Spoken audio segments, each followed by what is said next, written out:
Buenos días a todos. Bueno, antes de comenzar quería agradecer al comité organizador de esta 23ª edición de esta reunión científico-técnica de la BLD por haberme invitado a participar. Sepan que para mí es un placer, un honor estar aquí presente y, bueno, y disfrutar de este momento con todos ustedes. El tema entonces de hoy es la resistencia antihelmíntica, qué sabemos y hacia dónde vamos. Inicialmente, bueno, quisiera compartir con ustedes brevemente el temario. Va a ser una introducción, cómo serían los programas de control antihelmíntico, cómo es que se genera esta resistencia, este fenómeno de resistencia antihelmíntica, cómo fue la evolución en el país y cuál es la situación actual, cuáles son los ensayos para determinar la eficacia de los fármacos antihelmínticos, ¿y cuáles son estos, en un intento de explicar la segunda parte del título, en el hacia dónde vamos, cuáles son las actuales tendencias para el control parasitario? Entonces, en cuanto a qué sabemos, sabemos que la infección con parásitos gastrointestinales en rumiantes mayores, menores, es una de las, dentro de las enfermedades parasitarias, una de las de mayor prevalencia a nivel global, donde numerosos trabajos de investigación coinciden en que es una seria limitante en la producción, aspectos productivos, reproductivos, y esto es tanto para pequeños, para medianos y para grandes productores ganaderos. Idealmente, un programa de control antihelmíntico debería ser un programa que tenga métodos integrados, que incluya métodos integrados, es decir, control químico y el control no químico de los parásitos. En el primero tenemos a los fármacos antihelmínticos y en el segundo más bien son cuestiones de manejo de animales, manejo de pasturas, rotación por categorías, rotación por especies. De eso yo sé que ustedes saben, lo vamos a dejar por ahora afuera de esta presentación, y sí vamos a meternos en lo que sería el control químico a través de fármacos, y aquí presentándoles un poco cuáles son los fármacos disponibles. Ya algunos no son modernos, ya tenemos desde la década del 70 los benzimidazoles orales y al levamisol, por ejemplo. Ya en la década del 80 hicieron su aparición las lactonas macrocíclicas, las avermectinas, las mibemicinas, iberaba, doramectina, moxidectina. En la década del 90 apareció el ricobendazol, es el benzimidazol inyectable. Pasaron 20 años y apareció una nueva molécula, los derivados aminoacetonitrilos, el monepantel, inicialmente para uso en ovinos. En el 2015 la combinación del darcuantel con la abamectina. En 2019 ya el monepantel se aprueba su uso en bovinos.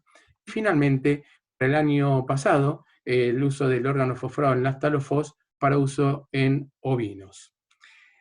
Presentado esto, si uno dice cómo se hace el control en Argentina, cómo se hizo y cómo se hace, lo cierto es que la ausencia de medidas concretas que no contemplen el uso de antihelmínticos hizo que durante las últimas décadas el control de los parásitos internos se realizara casi exclusivamente mediante la aplicación de antiparasitarios químicos. Estos sin un criterio epidemiológico, sin considerar el ciclo biológico de los parásitos, ni en los mejores momentos del año para hacerlo. Se dieron orales, inyectables. Si hablamos del diagnóstico, me refiero a HPG y coprocultivo. En la gran mayoría de los casos no se hacía diagnóstico, por una cuestión de manejo que estaban pasando por los animales por la manga y se los desparasitaba, o bien también por una cuestión de costo, que era más económico desparasitar que hacer el análisis. En cuanto a la rotación de las drogas, de los fármacos, está descrito que no se hacían rotaciones adecuadas de los distintos principios activos, y también la subdosificación de los antiparasitarios. Todo este combo, toda esa situación, todos estos desmanejos, o uso inadecuado de los antiparasitarios, trajo consecuencias como un gasto innecesario, relacionado con esto una ineficacia del sistema productivo, residuos en los tejidos que esto va en contra de las actuales tendencias, y por supuesto la resistencia a los antihelmínticos. En cuanto a esta, en la resistencia a los antihelmínticos, bueno, en la literatura ustedes pueden encontrar numerosas definiciones, pero yo me quedo con esta como que es la habilidad de una población de parásitos para tolerar dosis de tóxicos que serían letales para la mayoría de los individuos de una población normal, entendiéndose una población normal por una población susceptible de esa misma especie.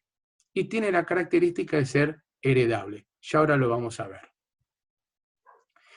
¿Cómo fue la evolución en nuestro país? Bueno, en cuanto a al ganado ovino, la primera descripción, el informe lo realizó el doctor Jorge Romero, allá por el año 92, a benzimidazoles en Buenos Aires, y años más tarde, en el año 98, en majadas de la Mesopotamia, y también otros grupos de investigación, como el del doctor Eddy y sus colaboradores, por el 94, empezaron a estudiar la prevalencia en esta especie. Y en cuanto al ganado bovino, allá por el año 2000 fue las primeras descripciones, por un lado el doctor Anciani y César Fiel y su equipo de investigación en cada caso, lo hicieron a resistencia a ivermectina en Coperia y en Coperia trichostrongylus respectivamente, en distintos lugares del país en ese mismo año. ¿Cómo es que se desarrolla la resistencia a este fenómeno de resistencia? Existen tres fases marcadas. En primer término hay un establecimiento de genes resistentes, es decir, se producen mutaciones génicas al azar, a partir de las cuales le otorgan a los parásitos esa resistencia a los antihelmínticos. En condiciones normales, en parásitos susceptibles, la unión del antiparasitario con el sitio de acción, al estilo de una llave cerradura, se produce y en ese caso los antiparasitarios son eficaces en esas circunstancias. Ahora bien, cuando los parásitos tienen esas mutaciones génicas, Jack Keller, por el año 2001, habla que uno de los principales mecanismos que tienen los helmintos para adquirir resistencia a los fármacos estaba vinculada a una pérdida o afinidad de los receptores a los helmintos. Vale decir, esa unión que habíamos comentado antes, que era casi perfecta, llave cerradura, en este caso no se producía, el antiparasitario no cumplía su función, y esto, una vez que estaba instalado, no tiene retroceso, porque las alelos, estos resistentes, como dije hace un ratito, se transmiten hereditariamente a las progenies. Habiéndose pasado esta primera fase, viene la siguiente, que es la de difusión o propagación de estos genes resistentes, y está vinculado al traslado de los animales infectados. Es decir, estas poblaciones difunden en forma oculta, desde un lugar inicial en el establecimiento donde se generó esta mutación, hacia otras zonas más lejanas, y finalmente viene la emergencia o aparición clínica de la resistencia, que está relacionada al porcentaje de parásitos resistentes en la población general, que es cuando alcanza valores cercanos al 25%, ahí ya comienza a ser visible la falla del tratamiento antiparasitario. Estas serían las fases del desarrollo. Ahora bien, ¿cómo hacemos para diagnosticar resistencia antihelmíntica? Bien, básicamente existen dos grupos de métodos, los in vivo y los in vitro. Los in vitro no van a ser parte de esta presentación, se usan más bien en investigación. Los que sí se usan habitualmente son las metodologías in vivo, que son básicamente dos, son utilizadas a campo, que es el test de reducción y conteo de huevos, y también existe el test de eficacia controlada. En el primer caso es más completo porque permite evaluar varios antihelmínticos al mismo tiempo, permitiendo conocer el estado actual de la resistencia en el establecimiento en estudio. Básicamente consiste en tener grupos homogéneos de animales, homogéneos en cuanto al valor de HPG, se suministra un tratamiento y se comparan los HPG, los recuentos de huevos, previo y posterior al tratamiento, comparados con un grupo control. Y después, a partir de valores de porcentajes de reducción del 95% para ovinos y del 90% para ovinos, ahí se establecen cuáles sirven y cuáles no. Determina qué principios activos se pueden seguir utilizando en ese establecimiento. Y esto sirve para establecer los programas de control específicos para cada establecimiento, repito, porque la historia que pasa en cada uno es muy distinta a la que pasa en el establecimiento vecino. El otro test, que no está tan ampliamente, es más exacto, porque ya compara las cargas parasitarias que existen en los animales. No está tan ampliamente difundido su uso, porque involucra la eutanasia de los animales, o sea, por una cuestión de valor y por ese motivo del sacrificio de los animales, no está tan ampliamente difundido. Entonces, ¿qué tan grave es el problema de resistencia a los antihelmínticos? Bien, el primer trabajo de prevalencia a resistencia a los antihelmínticos en Argentina se desarrolló allá por el año 2005 a través de un proyecto de cooperación técnica en el cual formó parte el INTA y fue auspiciado por la FAO. El INTA y algunas universidades formaron parte del mismo. Donde se hizo sobre ovinos y bovinos, se trabajó sobre las principales áreas productivas del país, y la herramienta diagnóstica utilizada en este y en los siguientes que voy a mencionar fue el test de reducción de conteo de huevos. En este caso, sobre 35 establecimientos muestreados, los resultados arrojaron que apenas el 38% tenían parásitos sensibles a todos los principios químicos evaluados. Mientras que el restante, en los resistentes, se halló un 25% de resistencia al levamisol, 53% y 50% al benzimiazol, ivermectina, 50%, estamos hablando del año 2005, y en closantel, que se ensayó en la provincia de Corrientes, en el 16%. En el caso de los bovinos, sobre 10 provincias que se trabajó, con un número más elevado de establecimientos, sobre 69, acá dio los porcentajes de susceptibilidad similares, con un 41% de establecimientos sensibles, cepas sensibles, mientras que se encontró resistencia de ivermectina también con valores parecidos en 55%, 10% de benzimidazol y levamisol un 7%. Pasaron casi 10 años y el último relevamiento es este, que es el que consideramos todos como el vigente, el actual. Acá formó parte la RIEP, que es la Red Interinstitucional de Investigación y Experimentación de Enfermedades Parasitarias, donde trabajó exclusivamente sobre bovinos y sobre 62 establecimientos muestreados.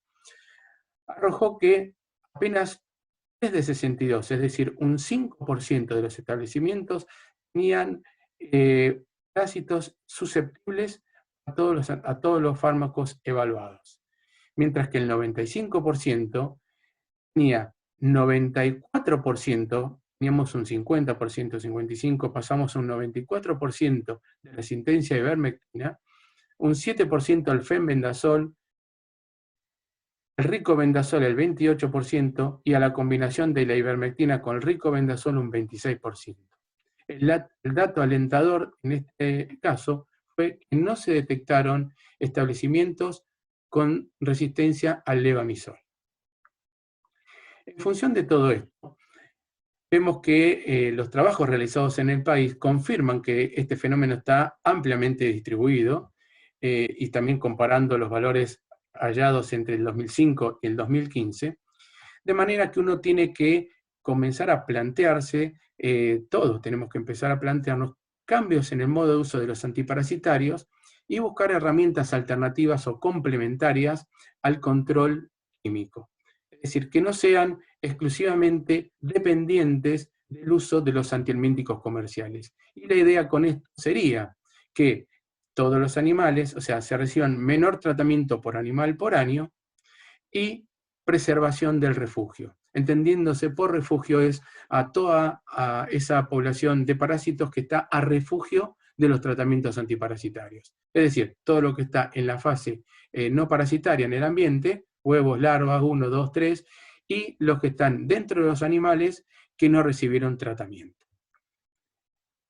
En esta línea, si tenemos que hablar cuáles serían las actuales tendencias, yo acá les voy a compartir simplemente 6, puede ser que existan algunas otras más en estado en investigación, y les voy a comentar un poquito de lo que son la fitomedicina de los sistemas silvopastoriles, que es los que nosotros hicimos en el INTA, y someramente comentarles un poco de las siguientes. En cuanto a la fitomedicina, todo lo que es investigación de plantas o extractos de plantas, tuvo en las últimas 3, 4 décadas un crecimiento muy notorio en trabajos de investigación, ya existiendo un marcado interés para considerarla como una de las estrategias no químicas para el control parasitario, que puedan sumarse al control parasitario. Y la mayoría de los trabajos informados provienen de Centroamérica, del continente africano, del sudeste asiático. En el Brasil también se trabajó mucho y muy bien en esta línea. Y dentro de estas también hubieron numerosos reportes, informes de plantas con leguminosas en general, con actividad antihelmíntica. Sobre todo también porque tienen sus propiedades nutricionales y altos contenidos en compuestos secundarios, metabolitos secundarios, lo cual las considera como un alimento nutracéutico. En sí, con esto lo que hay que lograr es encontrar en estas plantas bioactivas que tengan sustancias o estructuras propias de estas plantas que afecten a los parásitos dentro de la fase parasitaria en los animales o en la fase no parasitaria en el medio ambiente. Dentro de estos, por ejemplo, consideramos a los taninos. Los taninos hay dos grupos, taninos hidrolizables y taninos condensados. Los más que demostraron mayor actividad fueron los taninos condensados. Y aquí les dejo algunos ejemplos de algunas leguminosas forrajeras o la corteza de algunos árboles. Tenemos algunos trabajos hechos sobre el quebracho. Y en este caso ya también se vienen informando sobre taninos, desde la década del 70, la actividad nematodicida. No solamente son los taninos condensados, sino también hay otros metabolitos secundarios como terpenos, flavonoides, saponinas, ligninas, bueno, que podrían tener acción. Lo cierto es que nosotros con esto lo que hicimos y hacemos es evaluar plantas autóctonas con las cuales se efectúa un extracto que pueden ser acuosos, alcohólicos o hidroalcohólicos en algunos casos, y se evalúan independientemente distintas partes de esa planta. Una vez con el extracto, lo que se hacen son dos métodos in vitro, dos metodologías in vitro. Una es el test de eclosión de huevos y el test de inhibición de la migración larval. Es decir, vemos la acción que tengan distintas concentraciones, como se ve aquí, de ese principio activo, de ese extracto, sobre estos dos estadios. Los que den inicialmente un resultado alentador con esto, podrían pasar a una segunda etapa, que sería la etapa in vivo. Los que en definitiva uno busca con esto de la fitoterapia, ver la acción de los extractos vegetales o plantas, sería esto: en los momentos en los cuales los animales se encierran, en el caso de que ese establecimiento así lo maneje, se puedan suministrar junto con el alimento o incorporado dentro del alimento, ¿tá? O en el caso de que sean pasturas, bueno, que los animales se nutran y simultáneamente se automediquen. Las plantas que uno identifica tienen principios activos contra los parásitos. Y en cuanto a los taninos, este sería es un polvito muy finito de la corteza de tanino del quebracho. Son metabolitos que están ampliamente distribuidos en la naturaleza y actúan de dos maneras. Por un lado, una acción directa que la ejercen sobre los estadios de vida libre, o sea, en la materia fecal sobre los huevos y sobre las larvas, alterando la cutícula y alterando la morfología de ese huevo, evitando y que no eclosionen. Y sobre los nematodos gastrointestinales, alterando la cutícula. En forma indirecta, lo que hacen tiene una molécula muy compleja, con muchos grupos hidroxilos que se fijan a las proteínas de la dieta, hacen que no se degraden y las presentan a nivel del duodeno, donde las liberan por una diferencia de pH, y ahí es donde se absorben, por eso se llama proteína bypass, y eso mejora el sistema inmune. Esa sería la forma indirecta por la cual actúan los taninos condensados. En cuanto a los sistemas silvopastoriles, tenemos algunos trabajos iniciados y algunos otros finalizados en las zonas norte del país, donde es la principal zona forestal, y algunos también en la zona del delta del Paraná, con algunas experimentales del INTA y con la Universidad del Salvador. Y aquí se presenta un fenómeno que es la aparición dentro de estas bostas, dentro de estas materias fecales, de una fauna edáfica, de escarabajos que participan activamente en la descomposición de esa materia fecal, consumiendo huevos y consumiendo larvas infectivas, de manera que hay una disminución de la contaminación infectiva de las pasturas. Y esto nosotros lo hacemos evaluando simultáneamente lo que pasa dentro de este sistema silvopastoril en comparación con un sistema a cielo abierto cercano, y evaluar parámetros parasitológicos y productivos. Yendo a las siguientes, bueno, en el recambio de cepa, este es un trabajo muy interesante que están llevando adelante los colegas de la Universidad de Tandil, y también en conjunto con INTA Balcarce, que consiste en recuperar la eficacia de los antiparasitarios en base al manejo del refugio. Es decir, reemplazan a la población resistente por una población sensible, la cual es introducida a través de animales, de terneros, portadores de una cepa sensible, y que lo que harían es diluir esa población de parásitos en la pastura. En cuanto al éxito de esto, ya hay un trabajo de 2 años donde se encontró una muy buena eficacia, una reversión del 54% al 88% en la eficacia de la ivermectina. En cuanto a la farmacología, bueno, se refiere a la combinación de fármacos entre sí, por ejemplo, para aumentar el espectro, que ya hay algunos casos de ivermectina, con otros con clorzulón o closantel para la fasciole hepática, o para cubrir falencias individuales de cada uno de los integrantes de esa unión, es decir, lograr un sinergismo. Y ahí también, por ejemplo, hay una unión que está en el mercado, que es el levamisol y la ivermectina. Y por otro lado, que también este es un desafío, es combinarlo con otras sustancias, por ejemplo, extractos vegetales. En cuanto al control biológico, hay algunos trabajos muy interesantes con el Dudintonia flagrans, que también con el Atrobotis, los cuales se suministran las esporas por vía oral, las cuales pasan inalteradamente por el gastrointestino y aparecen en materia fecal, donde las hifas de estos hongos atrapan a las larvas, esa red de hifas atrapan las larvas, disminuyendo de esta manera la infectividad de las pasturas. Y en cuanto a la selección genética de animales resistentes, también es un trabajo que está llevando adelante algunas experimentales del INTA. Es un trabajo muy interesante, acá consiste en la identificación de animales resistentes a los parásitos. Se seleccionan inicialmente en función a aspectos fenotípicos como es el HPG, y la idea con esto es que generar descendencia de estos animales resistentes a los parásitos. Entonces, un poco para ir cerrando, es en qué podemos hacer para mejorar la situación de resistencia. Bueno, lo que comentamos hace un ratito, controlar el efecto de los tratamientos, ver bien qué funciona y qué no funciona, y en base a eso hacer rotaciones adecuadas de estos principios activos. Y eso también se hace a través de los monitoreos que se hace en la etapa más crítica, que es la recría.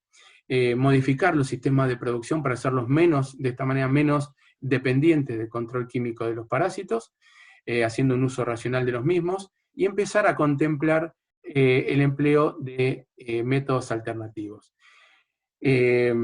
Integrando animales, integrando manejo de animales, integrando manejo de pasturas, con el conocimiento epidemiológico, buscando el momento más oportuno entonces para desparasitar y ver con qué hacerlo en función a los resultados que nos dio el test de reducción. Y bueno, abandonar esas costumbres o esquemas prefijados de tratamientos, por supuesto que eso no tiene ningún sentido, y imponer el concepto de que el antiparasitario es un medicamento específico. No hay que dar cualquier antiparasitario y hay que dar los que realmente funcionan, y en esto sí tenemos una activa participación los médicos veterinarios en este punto. Y ahora sí, para finalizar, en cuanto a las perspectivas, no solamente va a existir una que va a acompañar al tratamiento antiparasitario, sino pueden haber más de una, y de acuerdo al lugar y de acuerdo a las características del campo y de acuerdo a los efectos que tengan en esa población de parásitos. Y ahí consideramos a todos los que fuimos viendo en esta última parte de la presentación, y en esto tenemos que estar todos juntos, productores, asesores, veterinarios, grupos de investigación, todos en conjunto aportando lo nuestro, como para llegar a lograr el control sostenible del parasitismo gastrointestinal. Y la pregunta que dejamos siempre para el final es, ¿cuándo comenzamos? Así que, bueno, yo hasta que llegué, le agradezco mucho y bueno, quedo para la zona de la etapa de las preguntas. Muchísimas gracias.